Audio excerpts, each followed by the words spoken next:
Hey everyone, it's your boy Doc Williams. We have a special episode today. We have the pleasure to be with who today? My name is Reyes Entrepreneur, mainly known on YouTube with almost 500,000 subscribers. And I show people the struggle starting a business to hopefully take their side hustle into their main hustle. Give me that Man. free 99 knowledge, Doc. Oh man, Reyes, thank you so much for being here. We appreciate you. Thank you, Always. man. Thank you, Uh, man. so I've had the pleasure of watching your content over the years. You just keep crushing it year over year. But for the people that don't know about you, could you give us a little bit of a backstory about you? So I'm a dad, as you guys can see by the pictures. I'm also a YouTuber and a business owner. I've been doing YouTube since 2015. I've been able to make it my full-time income for the last 6 years, over six figures.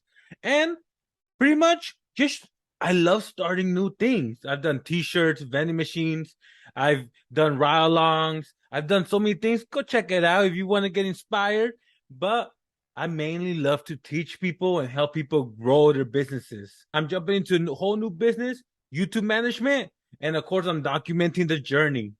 Love it, love it, love it. Of course, yeah, Reyes is doing great things. We've had his services in the past. It's awesome. There's going to be a link down below to make sure you can check out with Reyes.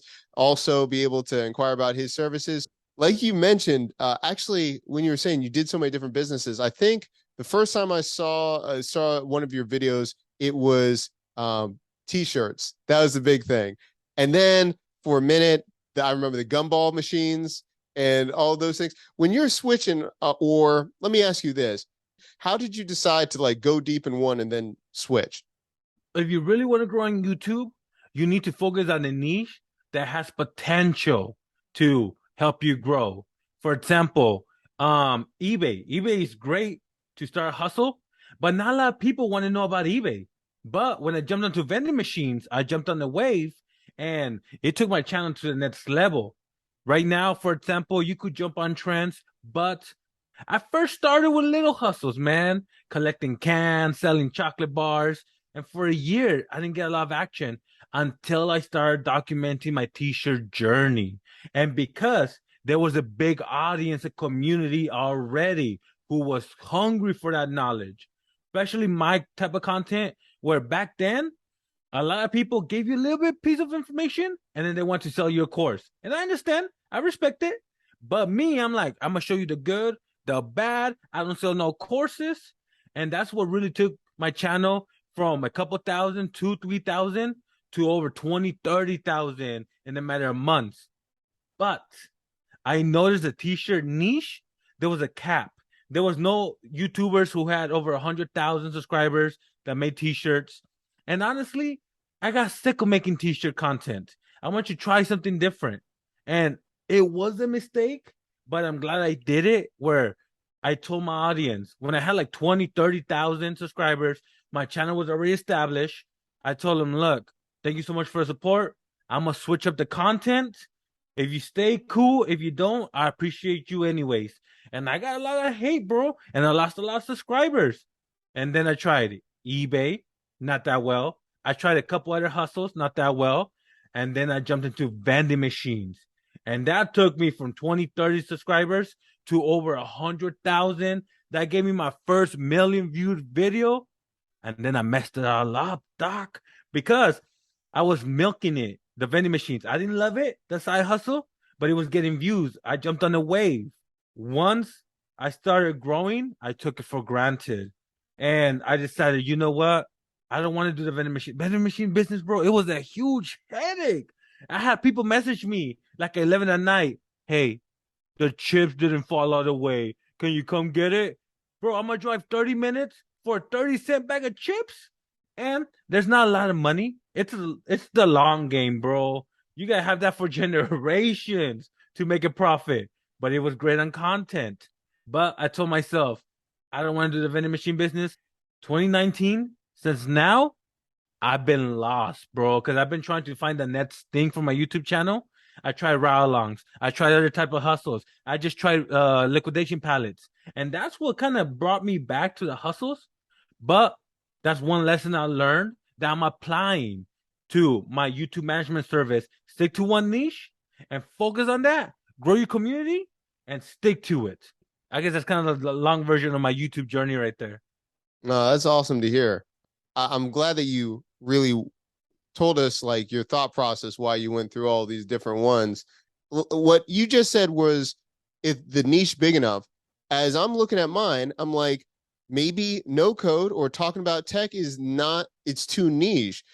Is it a common thing that I'm doing or others that it's they're switching too fast or they're not thinking about a trend, a big enough trend, like a huge trend that you see through Google Trends or on YouTube keywords? What do you think? So I'm gonna be honest. This is what I tell everybody. I'm not trying to sell a dream. I'm not trying to sell you a formula. A lot of people want those results ASAP. And if they don't get those results ASAP, they give up. And that's the number one thing that crushes YouTube channels because they want the results, they don't get them. They're not willing to put in the work and the patience. And they're like, nah, it's not working out. It's not that it's not working out, it's that you're not sticking to one thing, first of all. Secondly, you're not building your community. And lastly, you're not willing to put in the work and make interesting content. I always recommend people stick to what you like because if you only do it for the views or the money, once that falls off, and it will fall off, bro. I've made 25,000 in 1 month, and then I've fallen off to like 3 or 4,000. 3 or 4,000 is still good, but I mean, when you have a family, when you're running a business, you have employees. 4,000 ain't nothing. But I love teaching, and I didn't mention this, but now you're gonna know. 2015 to 2018, I started a t-shirt business that took me off 2018. So for almost 3 years, I wasn't making no money. I was getting one subscriber a month, but I loved this and I enjoyed this. And I had people in my corner after the first year of nothing. Hey, what are you doing? The second year, hey, you gotta get a real job. But the third year, I shut them all up, bro. But it took 3 years, doc. Yeah. And now this is what I tell people: focus on what you like and just stick to that. Because trust me, you don't need 100,000 or a million subscribers to make money from YouTube. That's what I tell all my clients. We got affiliates, we got sponsorships.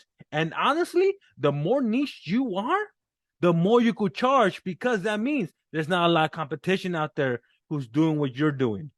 Me, I love teaching. I don't care if it's whatever hustle. I'm gonna do it. I'm gonna give it a shot, and that's why my audience likes me because I'm willing to give it a shot and tell you the good and the bad. That's another thing about YouTube. You need to figure out your style and your personality. Don't get me wrong. I'm not saying you have to be funny. I'm not saying you have to be over the top.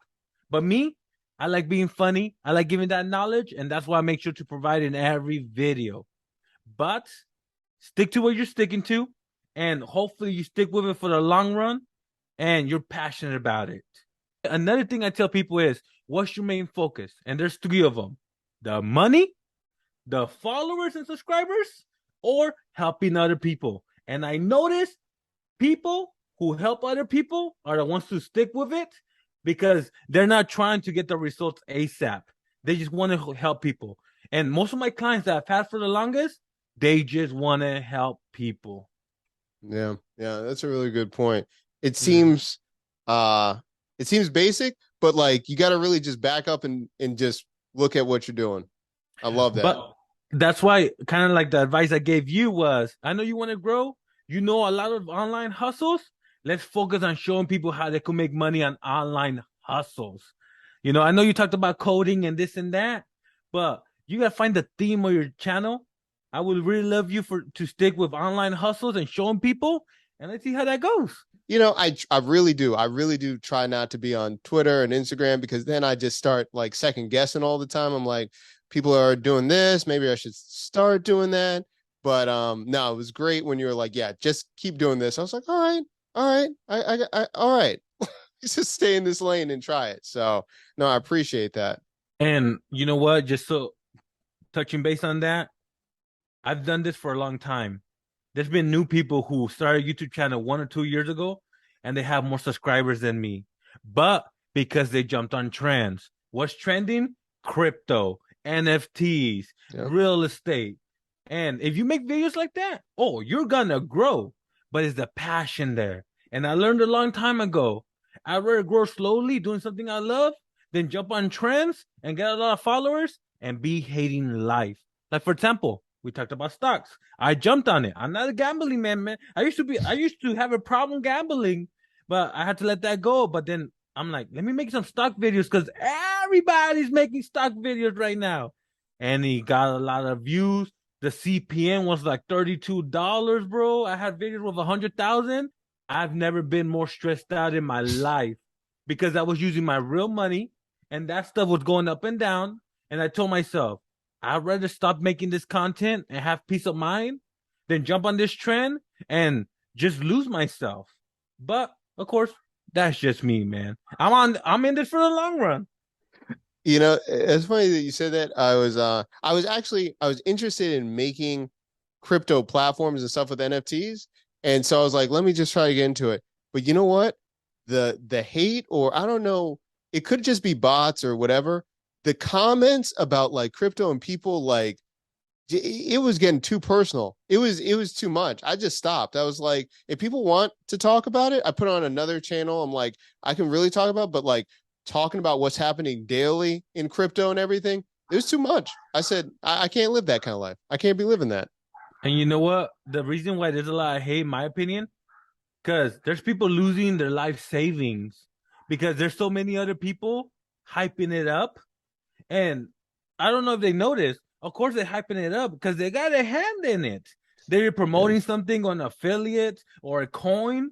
And of course, they're going to hype it up. And there's people who are really gullible. And I'm sure I've been one of those people where you believe someone, you trust them, you invest. Next thing you know, it goes all the way down and you're bitter about it. You know, Yeah. like for example, Yeah. Bitcoin. Remember when it was like 60, 70,000? Oh And yeah. then I'm like, I'm out of this. But there's so many people to the moon, Dogecoin, this and that. And look at where it's at right now, man. You were talking about sponsorships, affiliates, and all of these things. What could you talk about that a little bit? Because I get a lot of pushback. Some people are like, well, I don't have an audience enough when I start doing affiliates, right? I think I need like 2,000, 5,000 people. Could you talk a little bit about that sponsorship and affiliates? I have a couple clients who have that mentality that, hey, I don't have a big enough audience to be promoting this and that. And I understand if they don't want to do it, they don't want to do it, but you leaving a lot of money on the table because there's a lot of companies who look for new creators. And even if you just have 1,000 subscribers, that's enough for a new company. Another thing is, just because you have a big following doesn't mean you're gonna make a lot of money. Because some sponsorships, bro, they're stingy. They just want to give you a free service. They just want to give you a couple bucks. And another thing is, the sooner you learn how to promote affiliates and sponsorships, that's only more experience. The sooner you learn how to promote affiliates and sponsorships, the more experience you have and the more you're going to be able to learn how to work with these companies because every company wants something different. Some just want a quick 30-second shout out. Some want a full review of their service or products. And some give you full creative control. Other ones, they want to nitpick on every little thing. Hey, you said this. Can you change to that? And I've learned from experience. I love working with companies that give me full creative control. That's what I like. And they're willing to pay my price. Stay true to your brand if possible. Meaning, you're not going to be promoting products you don't use or that you don't really believe in. And the same thing with sponsorships. I'm not going to promote a cryptocurrency wallet, which they have hit me up. Quick story. I've had this Amazon FBA course hit me up, and they're real people, but I always like doing research. I looked them up on YouTube, mixed reviews, but they were willing to pay 5,000, bro, for one video. Jeez. But I told them, look, I gotta try out your product because you're promising a lot of things. I saw a lot of mixed reviews on YouTube. What can we do? And they should have told me, no, we just want you to make one video. We don't want you to really try it out. And I'm like, I can't work with you guys. But 5,000, doc? Mm, Dang. mm. But that's what I mean. You have to stay true to your brand. And you know what? I'm talking from experience because not sponsorship or affiliates, but when the vending machine was happening, I was sharing the hustles. And then I started doing different type of content because I'll be honest, man, I got lazy. I got comfortable during COVID, and I was like, I'm just gonna make, I call them whatever videos, but pretty much talking head videos, giving knowledge. And people like that type of content, but it wasn't what my brand was about. I was showing the real life hustles. And that's one thing I tell people about YouTube. Once you establish the type of content you want to make, you need to give the audience that type of content.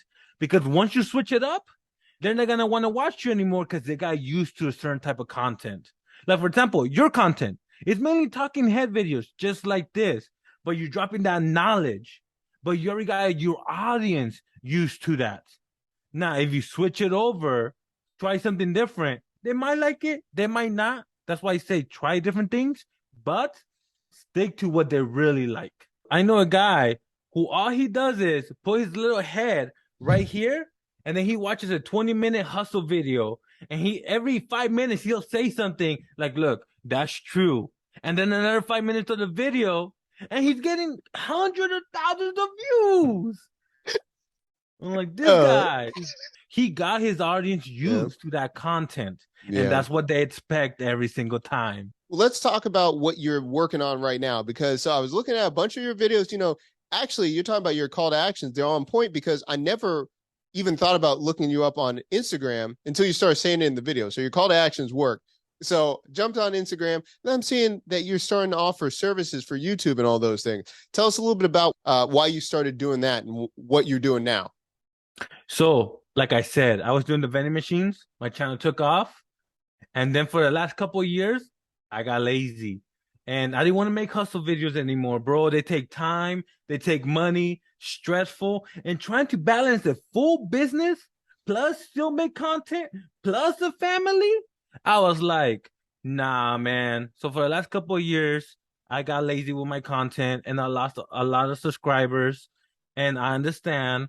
But recently, 2021, I was like, okay, I gotta get back to the hustles, but something that I'm gonna stick with that I really enjoy, what is that gonna be?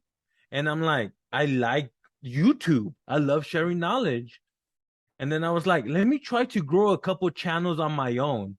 So I started RT Shirts, a t-shirt, a channel just about shirts, got monetized and grew. Then I did RTE Detail, where it was just me interviewing other detailers. It grew. And then I'm like, let me see if I could do it. Because if I grow a channel, people already know me. I already have a personality. But what if I could grow other people? So I'm going to be real. I tried doing a barber homie, start his channel, whack. 3 months down the drain. But I learned a lot that I need to find somebody with a personality. Second person was a t-shirt company, local. I learned a lot. He had a personality, but I didn't have creative control over the channel. And I learned that I have the experience, but if somebody wants to go in their 2 cents, I understand and I'll listen to it. But I have to make the last call, because if they want to change things and I feel like, hey, that's gonna ruin the title or the thumbnail, it's gonna hurt the channel, who's that gonna make look bad? Me. Because I'm the management, but all my videos are only getting a couple of views. Well, I could fight with them and be like, well, you didn't let me do this and that, but it's going to sound like excuses. The third person, detailer, Hunter's Mobile Detailing. He had a personality. He gave me full control of the channel, and he was willing to pay. And I grew him from 1,500 subscribers to right now he has 50,000.